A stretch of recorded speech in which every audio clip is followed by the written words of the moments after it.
Բարև ձեզ հարգելի քաղաքացիներ, հարգելի ընկերներ,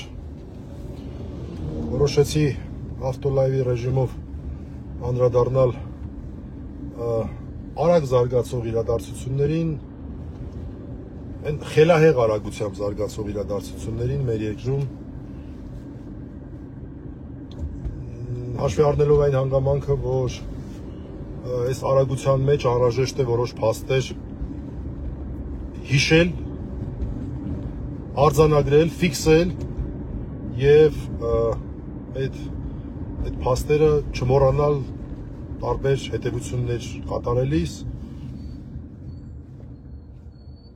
որովհետեւ առանց դրա մենք ամբողջական պատկեր հավանաբար չենք ունենա։ Շատ արագ են իրադարձությունները զարգանում, նոր անցիֆեյքում ծովից ծովի հերթական թողարկումն ենք նկարում եւ աղասի հետ փորձեցինք այս մեկ շաբաթվա իրադարձությունները այսպես ասած անցնել դրանցով, տեսանք, որ ամեն օր մի ամբողջ ամսվա կարևորության իրադարձություններ են եւ այս տեղապտույտը անընդհատ վերում է նրան, որ մեծ հաշվով մարդիկ շատ դետալների ուշադրություն չեն դարձնում։ Հիմա այսօրվա գլխավոր թեման այն այլանդակ տեսանյութերն են, իմ կարծիքով առերևույթ AI-ով ստեղծված եւ կեղծ, որոնք նորաստեղծ Telegram կանալով դրվեցին դաշտ եւ միանգամից սկսեցին տարածվել նիկոլական, ուրեմն ռեսուրսներով, որոնք անպատեհ բաներ էին պատկերում, որ ցանկացածից վրա կարան նկարեն եւ այդ անպատեհ բաները տեղադրեն ցանկացած ուրեմն ձևաչափով։ Այսօր նույնիսկ դա թանկ հաճույք էլ չի արհեստական բանականության զարգացման այս մակարդակում։ Ընդհանրապես թանկ հաճույք չի։ Ընդհանրապես։ Եվ այս պայմաններում անհրաժեշտ է հասկանալ այս ամեն ինչի այսպես ասած տրամաբանությունը եւ մի քանի փաստ ֆիքսել։ Տեսեք, ինչ տեղի ունեցավ։ Նախ այդ այլանդակությունը տեղադրեցին, որտեղ որ ինչ որ մեկը երևում էր, որ նման էր Արշակ Սրբազանին։ Հետո Արշակ Սրբազանն իհարկե իր արձագանքը շատ արագ ներկայացրեց եւ կոչ կանեմ կարդալ անպայման այդ արձագանքը ի պատասխան հնարած բաների խորագրով կարծեմ, այդպես էր մոտարապես, բայց շատ կարևոր է, որ մենք պատկերացնենք, թե ինչպես ասա մեկնաբանվում, նաև ինչպես է մեկնաբանվում։ Դրանից անմիջապես հետո այդ նույն Telegram կանալում ինչ որ լուր են տեղադրում, իբրև թե Արշակ Սրբազանը եւ Վեհափառը ինչ որ խնդիրներ ունեն, Արշակ Սրբազանն էլ պահանջել է Վեհափառի հրաժարականը։ Մի անտրամաբանական բան, լավ ասած, մեղմ ասեմ, որը հիմք ընդունելով արդեն նիկոլական քարոզչությունը տեսնելով, որ հանրության արձագանքը մեղմ ասած իրանց սրտով չի, այն աշճան իրանց սրտով չի, որ նույնիսկ դրան անդրադարձել է, դուք պատկերացրեք, ուրեմն մարդու իրավունքների պաշտպանի պաշտոնը զբաղեցնող անձը իսկապես խիստ հայտարարություն է, պատկերացնում եք, այն որ ինչ աստիճան fail են իրանք ունեցել, այս իրանց այլանդակությունը, այս առերևույթ արհեստական բանականությամբ ստեղծված այլանդակությունը դաշտ նետելով, որովհետև գիտեք կարմիր գծերը այդ իրանց համար որ չկան, մարդկանց համար նորմալ մարդկանց համար կան։ Ի վերջո այդքան խոսում են իրանք քրիստոնեական բարոյականությունից եւ այլն, մի հատ պարզագույն բանի վրա է այս ամեն ինչը հիմնվում։ Մի արա ուրիշի հետ են, ինչ որ չես ուզենա, որ քո հետ արվի։ Ես չեմ կարծում, որ որևէ քաղաքացի մեր երկրում համաձայն է, որ իր անձնական կյանքը, նորից ասեմ, ես համարում եմ, որ սա արհեստական բանականությամբ ստեղծված է, այդ վարկածին եմ հակված, բայց էական չի, դա չի էական։ Որևէ մեկը չի ցանկանա մեր հանրության մեջ, որ իր անձնական կյանքը ուրիշների քննարկման առարկա դառնա։ Որևէ մեկը դրան չի կարող կողմ լինել, որևէ նորմալ մարդ, եթե ինչ որ հոգեկան հիվանդություններ, շեղումներ չունի, էքսգիբիցիոնիստ չի եւ տենց իր համար դա հաճելի է։ Որևէ նորմալ մարդ դրան համաձայն լինել չի կարող։ Ոչ ոք չի ուզի, որ սա իր հետ լինի, հետեւաբար չի ուզի նաեւ ուրիշի հետ լինի։ Ասենք օրինակ շատ անկեղծ ասեմ, իսկ կյանքում չեմ ուզենա,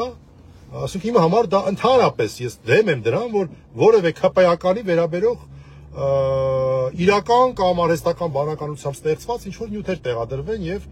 Հանրության սեփ ես չեմ ուզենա, հետեւաբար, որովհետեւ ես չեմ ուզենա, որովհետեւ ես այդ սկզբունքը ընդունում եմ, չեմ ուզում իմ նկատմամբ լինի, ուրեմն չեմ ուզում ուրիշի նկատմամբ լինի։ Սա է ամբողջ հարցը, եւ հանրությունը ի տարբերություն սրանք երևի լավ այստեղ եմ որ ասում եմ իրականության զգացումը կորցրել են, չպատկերացրեցին ինչպիսի արձագանք կլինի։ Այս իրանց ակնհայտ այլանդակությանը, որը վաղվա հովանավանքի պղծության նախապատրաստության շրջանակներում էր փորձում էին դրան նախորդին հարվածել հայ առաքելական հերթական հարվածացնել։ Բայց քթներին կերան իրականում, քթներին կերան համ հանրության արձագանքի առումով, համ Աշակ Սրբազանի պատասխանի առումով եւ ինչ արեցին, միանգամից պոչները քաշեցին ու սկսեցին մի այլանդակ թեզ տարածել, որ տեսեք, Աշակ Սրբազանի եւ Վեհապարի հարաբերությունները փչացել են, որի պատճառով մեղա Վեհապար հայրապետը սենց այլանդակությունը արել է։ Ինքն է դա այսպես ասած տարածել։ Մեղա։ Դուք պատկերացնում եք։ Եվ ես ուզում եմ, որ մի հատ սրա մասին մենք կարճ քննարկում ունենանք եւ մի հատ հասկանանք, թե այս ինչ թեզ է։ Ինչքան էլ տարօրինակ հնչի, բայց նաեւ դրա այսպես փաստական կողմին էլ կանդրադառնանք եւ ցույց կտանք, որ այն աշճան աբսուրդային թեզա, որ բայց պետքա փաստարկներով խոսենք։ Ուրեմն նախ արձանագրեք մի բան, իրանք անցան այս տարբերակին, այն բանից հետո, երբ գիշերային այս այլանդակ օպերացիայից հետո նրանք տեսան, որ իրանց ուզածը չի արձագանքը եւ կոպիտ ասած հետքերը սկսեցին մաքրել։ Բայց իհարկե ոչ չեն կարողանալու այս այլանդակ հետքերը մաքրել։ Եթե ինձ հարցնեք, ով է սա կազմակերպել, ապա ես նույնիսկ ձեռնպահ կմնամ այն կարծիքից, որ սա հայկական հատուկ ծառայությունների ձեռի գործն է։ Ես ավելի շատ հակված եմ, որ այս ադրբեջանա-թուրքական օկուպացիոն ռեժիմին այստեղ նյութը մատակարարել է, այս ամեն ինչը ստեղծել է ադրբեջանական կամ թուրքական հատուկ ծառայությունները, որտեղ հեռու է մեր մտքից, որ հայկական հատուկ ծառայությունները ունակ էին նման բան անել։ Իսկապես եմ ասում, սա իմ կարծիքն է։ Կհամաձայնվեք, չեք համաձայնվի, ձեր կարծիք, ձեր գործն է։ Ես տենց եմ կարծում, հայկական հատուկ ծառայություններին նույնիսկ ես այդտեղ հավանական շատ չեմ համարի, որ իրանց արածն ասա։ Սա ադրբեջանա-թուրքական ինչ-որ նյութ է, որ մատակարարին ասել են այս սենց պայքարեք ձեր եկեղեցու դեմ, այդ Փաշազադեի կողմից կամ նրա այսպես միջնորդությամբ։ Այս վերջերս էլ ադրբեջանցիներ հյուրեր են, չէ՞ ունեցել։ Մենք չգիտենք, կարող է իրանք են բերել դա իրանց հետ։ Այն Շուշիի ճանապարհը փակողներ այդ այլանդակները, որ ընդունեցին դրանց։ Արցախի հայաթափման այդ տրագեդիայի այդ շրջափակման իրականացնողներին են ընդունել այստեղ։ Գրքներին դրել ման են տվել։ Ինչ գիտենք, նրանք չեն բերել։ Ինչ գիտենք։ Հիմա իրանց փաստարկի հիմքում ո՞րն է։ Իրանց իսկ ստեղծած fake լուրն է, որ Վեհապարի եւ Աշակ Սրբազանի մեջ ինչ-որ խնդիր կա։ Ինչի պետք է լինի Աշակ Սրբազանի եւ Վեհապարի մեջ խնդիր, ով կարող է բացատրել։ Ինչի պետք է լինի։ Ինչի պետք է լինի խնդիր։ Այսինքն ինչ Աշակ Սրբազանը ինչ է մտածում։ Մտածում է, որ Վեհապարը մեղա դաթարի Վեհապար լինելուց դա իրան ինչով է օգուտ։ Ով կարա բացատրի որևէ տրամաբանության մեջ։ Չկա որևէ տրամաբանություն դրա համար։ Որևէ տրամաբանություն չկա։ Եվ երկրորդ կարևոր փաստը, որ ես կուզենամ, որ հիշեք, դա շատ կարևոր է, այս այա կորել նրա հոսում։ Ուրեմն հիշեք այդ Ստյոպիկ Կոչեցյալը, այն որ հիշում եք 3 առաջի օր հովանավանքում, որ իրաց առաջի փորձը եղավ պղծելու մեր առաքելական կանոնները, բայց սովորական մարդիկ էին այդ պահին իրենք ճիշտ որոշում կայացրեցին եւ ասեցին Ստյոպիկ ջան, ճիշտ է քո հետ ենք մենք պայմանավորվել, որ դու անեիր պսակի կարգը, բայց կներես մենք հիմա նախընտրում ենք, որ դու չանես, այլ կարգի մեջ գտնվող քահանան անի եւ տեղում ծառայություն իրականացնող, հոգեվոր ծառայություն իրականացնող մյուս քահանան, որը խոդարաբար անկյունում սպասում էր, նա այդ արարողությունը կատարեց եւ հայ առաքելական եկեղեցու կանոններին համապատասխան արեց, ավարտեց։ Որից հետո նրանք մոբիլիզացիա հայտարարեցին, մանեկան տեսան այդ որ մի քպայականի բարեկամա պսակվում, բերեցին այդտեղ այդ պսակը իրականացնելու։ Դրանից հետո դա արեցին։ Բայց այդ առաջի օրը հիշեք, ինչ էր խոսում այդ Ստյոպիկը։ Ինչ էր խոսում այդ տղան։ Ասում էր հələ տեսեք ինչեր է համացանց մտնելու, հələ տեսեք։ Այ հիշեք այդ զայնագրությունները Սյուզիներ Բադոյան թե այլ լրագրողներն են, որ ոնց որ երկիր լրատվականի լրագրողներն են։ Այ իրաց այդ մի հատ նայեք, տեսեք ինչեր են խոսում։ Գրեթե բառացի եմ հիշում, որ դրա մասին էր խոսում։ Հələ տեսեք, հեսա հայ հասարակությունը կճանաչի սրանց եւ այլն եւ այլն։ Այսինքն Իրան այս տեսանյութերը ցույց տված են եղել։ Այդ անձնավորությունը տեսել է այս տեսանյութերի մասին։ Փաստ։ Բա ինչի մասին էր ինքը խոսում, եթե սրա մասին չէր խոսում։ Երկրորդ փաստը, բա եթե վեհապարն է արել, այն զայնագրությունից հետո րոպեներ անց դուք քրեական վարույթ նախաձեռնելու մասին հայտարարեցիք, նախ հաղորդում հետո բանը քրեական վարույթ նախաձեռնեցիք։ Հիմա ժամը 2:30-ը, 14:30։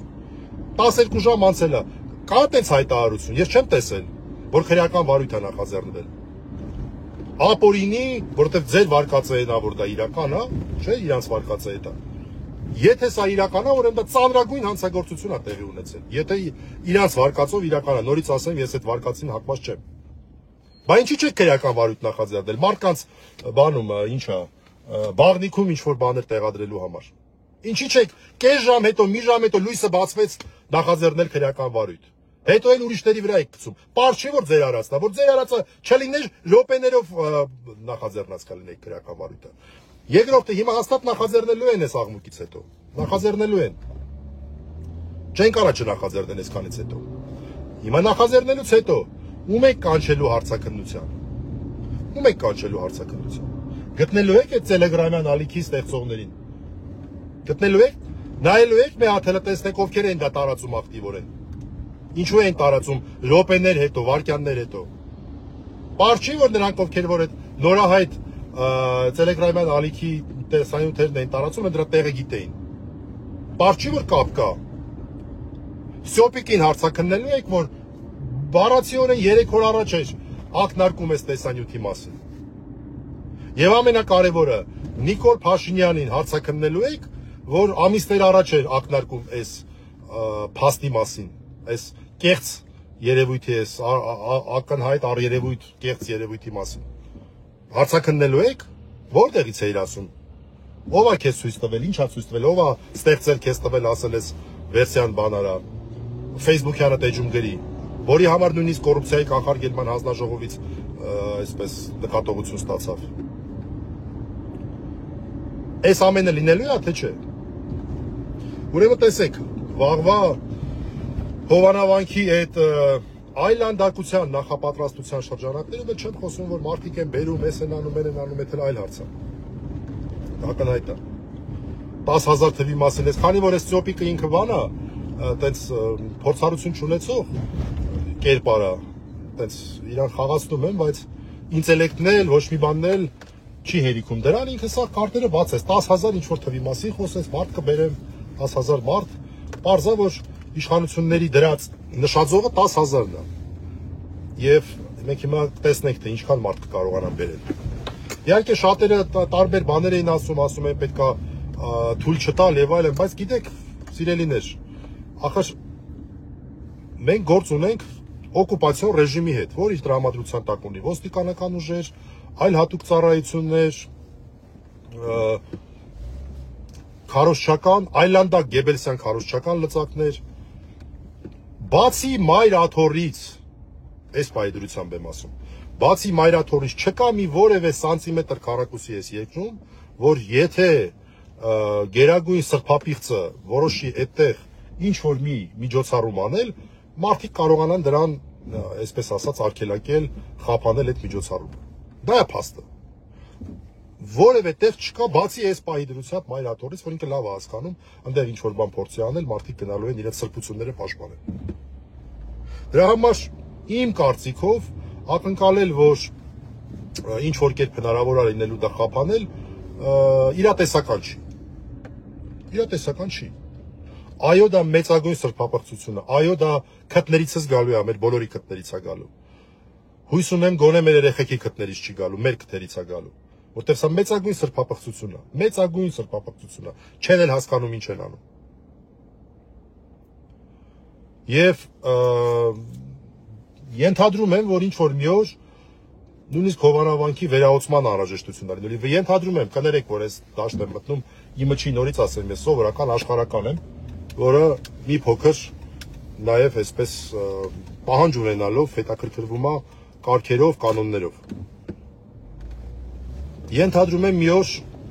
վերահոսման հարց է բարձրանալու, որտեղ դա պղծություն է։ Դա պղծություն է։ Բայց այն ինչ որ մենք կարող ենք անել, ես կարծում եմ, որ իսկապես կարող ենք անել, իսկապես այդ խնդրանքը ուղղել, ես այնպես քիչ աղոթք բառը կարամ ասեմ, բայց նորից ասեմ, քանի որ ես շատ աշխարհիկ ընտանիքից եմ, սովետական հայկական ընտանիքների մեծամասնությամբ պես, ես այնպես մի քիչ շատ չեմ, մի քիչ արհեստական կլինի իմ կողմից ասել, էլի։ Դրա համար եմ ասում խնդրանք, դուք հասկացեք աղոթք։ Ինձ թվում է մենք ճիշտ կանենք, որ գնանք վաղը անպայման մասնակցենք որևէ եկեղեցում կանոնական աղոթքի, կանոնական ներողություն, Սուրբ Պատարագի։ Մեր եկեղեցիների մեծամասնությունում դա առավոտյան ժամը 11-ին է լինում, որոշ եկեղեցիներում 10:30 է լինում։ Օրինակ Երևանի Սուրբ Գրիգոր Լուսավորիչ Մայր տաճարում 10:30 է, Սուրբ Էջմիածնի Մայր տաճարում 10:30 է, շատ ուրիշ տեղերում 11-ին է, երևի թե մեծամասնությունում 11-ին է, անպայման գնալ մասնակցել եւ անպայման խնդրել, որ ողորմություն գա մեր ժողովրդի վրա, այս պղծությունը, որ միաժամանակ այդ զուգահեռաբար տեղի ունենալու մեր կարևորագույն եկեղեցիներից մեկում դա հնարավոր լինի որևէ կերպ քավել։ Այդ մեծագույն պղծության համար ողորմություն խնդրենք եւ անպայման հաղորդություն ստանանք։ Այնտեղ ինչ որ տեղի է ունենալու, դա հաղորդություն չի լինելու։ Իրավասություն չունեցող անձի տվածը հաղորդություն չի։ Ինքը չի գոյափոխվում, ինչպես մեր եկեղեցին է սովորեցնում, ինքը չի գոյափոխվում, ինքը ոնց հաց ու գինի կար, տենց է մնալու է։ Եվ Նիկոլ Փաշինյանն էլ ոնց որ սիրում աստեղ այնտեղ մի կտոր հաց ուտել, այնտեղ տենց հաց է ճաշակելու, այլ ոչ թե ուրիշ բան։ Իր ուղիղ վերահսկողության տակ գտնվող մարդկանցով հիշենք, որ իրաց դրած պլանկան 10,000-ն է, դրա հասկանանք, տեսնենք ինչքան մարդ է այնտեղ գնալու։ Կարծում եմ բոլոր հարցերի փորձագետ Յոհաննիսյանը մի հատ կնկարի, էլի, մի հատ տեսնենք թե այնտեղ քանի հոգի է։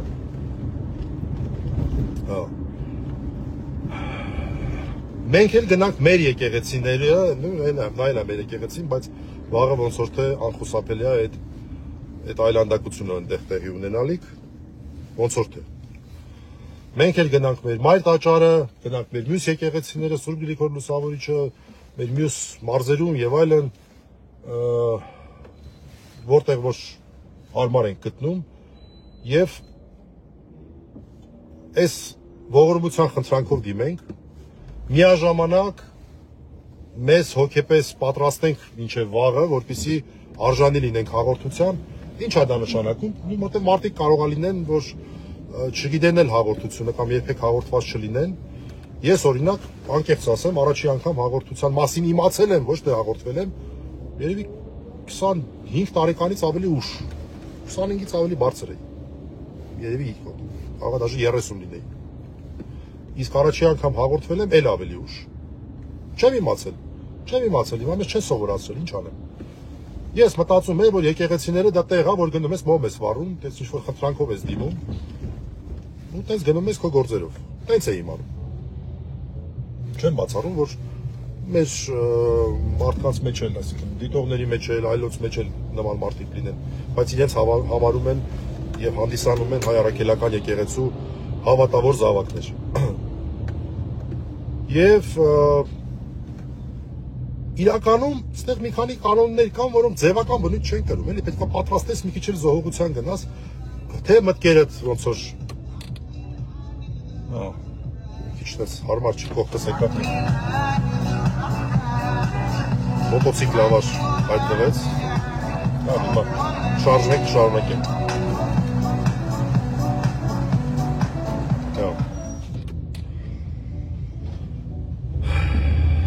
Մեզ պետքա պատրաստենք դրան։ Օրինակ առավոտը հաց չուտել, ջուր չխմել, չծխել, դա ձևական բան չի։ Դա մի փոքր այսպես զոհողություն էլ չասեմ, ինքնասահմանափակման միջոց է, որով դու քեզ ավելի ես տրամադրում հաղորդություն ստանալու։ Չհայհոյել, վատ բաներ, վատ մտքերը հնարավորինս բանել, հասկանում եմ դժվար է, բայց փորձենք։ Կենտրոնանանք այն այսպես խնդրանքի վրա, որ ուղղելու ենք, նորից ասեմ, իթիվս այլ ամեն ինչի, որ մենք անձնական կարող է լինեն, ընդհանուր հանրային կարող է լինեն, բայց մի բան հաստատ, որ խնդրենք ողորմություն մեր կարևորագույն միջնադարյան տաճարներից մեկի վաղը ոնց որ թե անխուսափելի պղծության համար խնդրենք, որ կարողանանք դրա տակից դուրս գալ։ Ամեն ինչի հետ մեկտեղ։ Իդեպ վաղը մայր տաճարում Սուրբ Էջմիածնում մի իրադարձություն է տեղի ունենալու, որ տարեկան 2-3 անգամից ավել չի լինում։ Ես իսկապես խորհուրդ կտամ, ովքեր որ չեն մասնակցել, չեն տեսել դա ինչ է, գնան եւ տեսնեն։ Դա մեր եղբայրների քահանայական օծությունն է։ Ֆանտաստիկ ծես է ուղղակի, ֆանտաստիկ թե իր գեղեցկությամբ, թե իր հոգևոր ներուժով, թե իր այն որ sense նայում ես պատմությունը ամբողջությամբ այս 1700-ամյա, то ինչ 1950-ամյա այդ ամբողջ պատմությունը աչքիդ առաջ է գալի այդ որ սերնդեսերուտ փոխանցված։ Դուք տեսեք թե ինչպես է եկեղեցական իշխանություն տրվում եւ ով է տալիս եկեղեցական իշխանություն։ Եվ ամենակարևոր բանը, կարծեմ 6 եղբայրներ են եւ 6 սակավագներ են օծության արժանանալու վաղը։ Մեր թեմակալ առաջնորդներից մեկի ձեռամբ, եւ ամենակարևոր մաղթանքը, որ վաղը եթե մենք Սուրբ Էջմիածին ենք գնալու, այդ մարդկանց ուղենք, դա հետեւյալն է, կարգիդ մեջ հաստատ մնաս։ Կարգի մեջ հաստատ մնալու մաղթանքն է։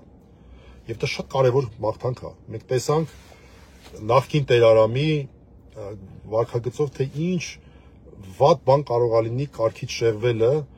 եւ դավաճանության ճանապարհը բռնելը։ Տեսեք, մի մեղքից մյուս մեղքն է գնում, երկրորդից երրորդը, երկրաչափական պրոգրեսիվ, հիմա ինչի է վերածվել այդ տղան։ Կարգիդ մեջ հաստատ մնաս։ Այդ ամենակարևոր մաղթանքն է։ Մենք տեսնենք ոնց է եկեղեցին իշխանություն տալիս։ Եպիսկոպոսի ձեռամբ։ Եվ մի բան է մնում, որ մարդիկ իրենց ուխտը չխախտեն։ Եվ եթե Աստված չտա,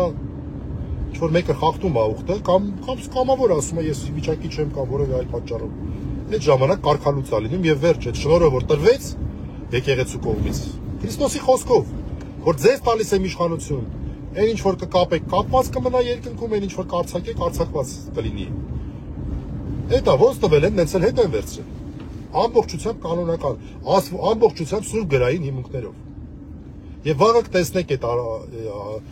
ծեսը, դա ֆանտաստիկ գեղեցիկ ծես է։ Իդեպ այսօր էլ սկզբի հատվածն է, այսպես կոչված անցայման կարգը, որը էլի շատ գեղեցիկ է, տեղի ունենալու էլի մայր տաճարում իջման սեղանի մոտ, որտեղ որ ընծայվում են նրանք, ովքեր հաջորդ օրը օծվելու են, իրենց հավատի խոստովանությունն են անելու։